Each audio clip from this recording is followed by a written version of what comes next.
আবারও শুরু হলো ইরান ইসরায়েল যুদ্ধ। গেল বছরের ১২ দিনের বিধ্বংসী যুদ্ধের পর হঠাৎ করেই মধ্যপ্রাচ্যের আকাশে যুদ্ধের বিস্ফোরণ। দখলদার ইসরায়েল ক্ষেপণাস্ত্র হামলা চালিয়েছে ইরানে।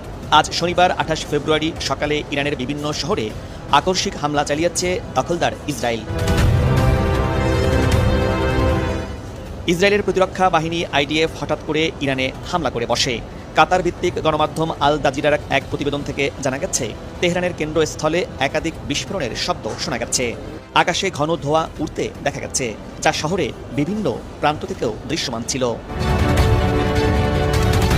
এদিকে ইসরায়েল এই হামলাকে আগাম প্রতিরোধমূলক হামলা, প্রি-এম্পটিভ অ্যাটাক বলছে। এক বিবৃতিতে ইসরায়েলি প্রতিরক্ষা মন্ত্রী ইসরায়েল কাটজ হামলার বিষয়টি নিশ্চিত করে দেশজুড়ে বিশেষ ও স্থায়ী জরুরি অবস্থা ঘোষণা করেছেন। ইরানি সংবাদ মাধ্যমের খবর অনুযায়ী তেহরানে ৩টি বিস্ফোরণের শব্দ শোনা গেছে। ইরানের ফার্স্ট নিউজ এজেন্সি জানিয়েছে, ইরানের রাজধানী তেহরানের রিপাবলিক এলাকায় বেশ কয়েকটি ক্ষেপণাস্ত্র আঘাত হেনেছে।